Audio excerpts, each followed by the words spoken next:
Raghuramakrishnaraju custodial torture కేసులో CID విశ్రాంత SP విజయపాల్ను ప్రకాశం జిల్లా పోలీసులు కస్టడీకి తీసుకున్నారు. మరింత సమాచారం మా ప్రతినిధి జయప్రకాష్ ప్రత్యక్ష ప్రసారం ద్వారా అందిస్తారు.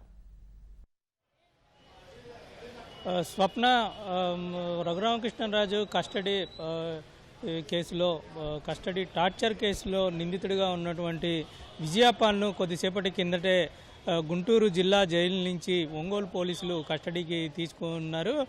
ఇప్పుడే ఆయనకు వైద్య పరీక్షలు పూర్తయిన నేపథ్యంలో ఆయన్ను ఒంగోలు పోలీసులు ఒంగోలు ఎస్పీ కార్యాలయానికి తీసుకువెళ్లారు. 2 రోజుల పాటు విజయపాల్ను విచారించనున్నారు. ఈరోజు రేపు విచారించి మళ్ళీ ఇక్కడ వైద్య పరీక్షలు పూర్తి చేసుకొని ఇక్కడ జిల్లా జైలుకి తీసుకువస్తారు. ముఖ్యంగా రఘురామకృష్ణరాజు పైన గతంలో సిఐడి అధికారులు కేసు నమోదు చేశారు. కేసు నమోదు చేసిన సందర్భంలో ఆయన్ని హైదరాబాద్ నుంచి తీసుకువచ్చి అర్ధరాత్రి కూడా విచారించిన పరిస్థితి అప్పుడు కలకలం రేపిన సంగతి అందరికీ తెలిసింది. ఆ సందర్భంలో ఆయన్ని కస్టోడియల్ టార్చర్ చేశారని గతంలో కోర్టుకి తెలిపారు. ఆ తర్వాత ఇక్కడ ఇదే వైద్యశాలలో ఇక్కడే ఆయనకు హైకోర్టు ఆదేశాల ప్రకారంగా ఒక కమిటీ ఏర్పడి రిపోర్టు కూడా ఇచ్చిన పరిస్థితి మనకి తెలిసిన విషయమే. అయితే ఇదంతా కస్టోడియల్ టార్చర్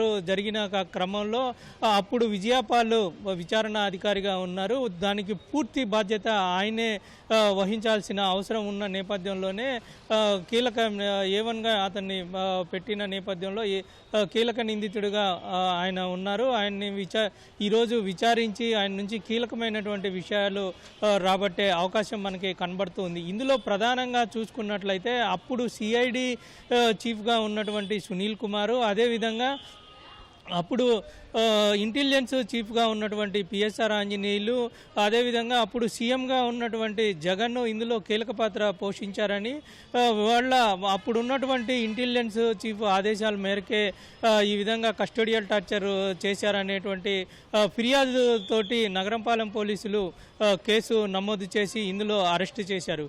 ఇప్పుడు అసలు ఎందుకు ఈ కస్టోడియల్ టార్చర్ చేశారు, ఎవరెవరు చేశారు, ఇందులో ప్రధానంగా దీని వెనుకాల ఎవరు ఉన్నారు, ఈ కుట్రకి కారణం ఎవరు అనేటువంటిది పూర్తి స్థాయిలో విచారణలో రాబట్టే అవకాశం మనకి కనబడుతుంది. దీంతో పాటు ఇంకొక రకంగా చూసుకున్నట్లయితే అసలు కస్టోడియల్ టార్చర్ చేసిన తర్వాత కూడా ఈ విధమైనటువంటి ఆ రిపోర్టుని మ్యానిపులేట్ చేయటం ఇదంతా మరొక కీలక పరిణామంగా చూసుకోవచ్చు. టార్చర్ జరిగిన నేపథ్యంలో తన పైన అప్పుడే అంతకు ముందే ఆపరేషన్ బైపాస్ సర్జరీ చేసుకున్నాను. ఆ బైపాస్ సర్జరీ చేసుకున్న తర్వాత గుండెల పైన కూర్చొని తన మీద దాడి చేశారని, హత్యా ప్రయత్నం చేశారని రఘురామకృష్ణరాజు ఫిర్యాదులో పేర్కొన్నారు. ఆ ఫిర్యాదు మేరకు హత్యాయత్నం కేసు దీన్ని పరిగణలోకి తీసుకున్నారు. ఈ విధంగా టార్చర్ పెట్టడం వెనకాల ఎవరున్నారు, ఆదేశాలు ఎవరు ఇచ్చారు, అసలు ఫోన్లో వీడియో కాల్ చేసి చూయించారు అనేటువంటిది చెప్తూ ఉన్నారు. కొంతమంది ముసుగులు వేసుకొని కూడా వచ్చారు అనేటువంటిది చెప్తూ ఉన్నారు. అంటే అసలు ఎవరు వచ్చారు, ఎంతమంది వచ్చారు అనేటువంటి ఇది పూర్తిగా తెలియాల్సిన అవసరం ఉంది. అదేవిధంగా అప్పుడు ఉన్నటువంటి సిఐడి చీఫ్ సునీల్ కుమార్ కూడా విచారణ సందర్భంగా అక్కడికి వచ్చారా, ఆయన ఎవరితో మాట్లాడారు, అప్పుడు ఉన్నటువంటి కాల్ రికార్డ్స్ ఇవన్నిటినీ పూర్తిగా పరిగణలోకి తీసుకొని ఈరోజు రేపు 2 రోజుల పాటు విజయపాల్ను విచారించి దీంట్లో ఉన్నటువంటి కీలక విషయాలు తీసుకురావాల్సిన అవసరం మనకి కనబడుతూ ఉంది. ఎందుకంటే టార్చర్ జరిగిన తర్వాత కూడా నివేదికను మార్చే క్రమంలో సిఐడి ప్రధాన పాత్ర పోషించిందనే ఆరోపణలు వెల్లువెత్తుతూ ఉన్నాయి.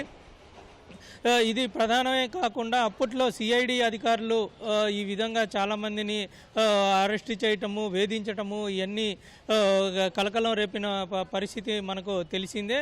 మొత్తం మీద ఇప్పటి వరకు ప్రస్తుతం జిల్లా జైల్లో రిమాండ్ ఖైదీగా ఉన్నటువంటి విజయపాల్ ఈ 2 రోజుల పాటు అంటే ఈరోజు ఉదయం 10 గంటల నుంచి రేపు సాయంత్రం 5 గంటల వరకు విచారణ జరపవచ్చని కోర్టు ఆదేశాలు ఇచ్చింది. ఈ ఆదేశాల ప్రకారమే పోలీసులు కస్టడీకి తీసుకున్నారు. అయితే నగరంపాలెం పోలీసులు కేసు నమోదు చేసినప్పటికీ విచారణ అధికారం మాత్రం అక్కడ ఉన్నటువంటి ఒంగోలు ఎస్పీకి ఇచ్చిన నేపథ్యంలో ఆయన విచారణ జరిపి ఈ విచారణలో కీలక విషయాలు రాబట్టే అవకాశం మనకి కనబడుతుంది. ఇందులో ఏడీజీ స్థాయి అధికారులు, డీజీ స్థాయి అధికారులు కూడా ఉన్న నేపథ్యంలో వాళ్ళని విచారించాలంటే, అంటే భవిష్యత్తులో వాళ్ళని విచారించాల్సిన అవసరం ఏర్పడినా సరే హయ్యర్ ర్యాంకు అధికారులు ఉండాల్సిన అవసరం ఉంది. ఇప్పుడు ఏఎస్పీని ఒక ఏఎస్పీ స్థాయి అధికారి విచారించడం సరికాదని గతంలో వచ్చినటువంటి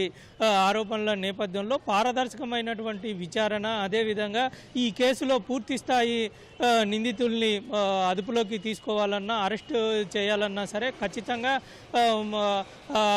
ఉన్నత అధికారులే ఇందులో ఇన్వాల్వ్ కావాల్సినటువంటి అవసరం ఎంతైనా కనబడుతుంది అనే ఉద్దేశంతో అప్పుడు ఒంగోలు ఎస్పీ దామోదర్కు ఈ బాధ్యతలు అప్పగించారు.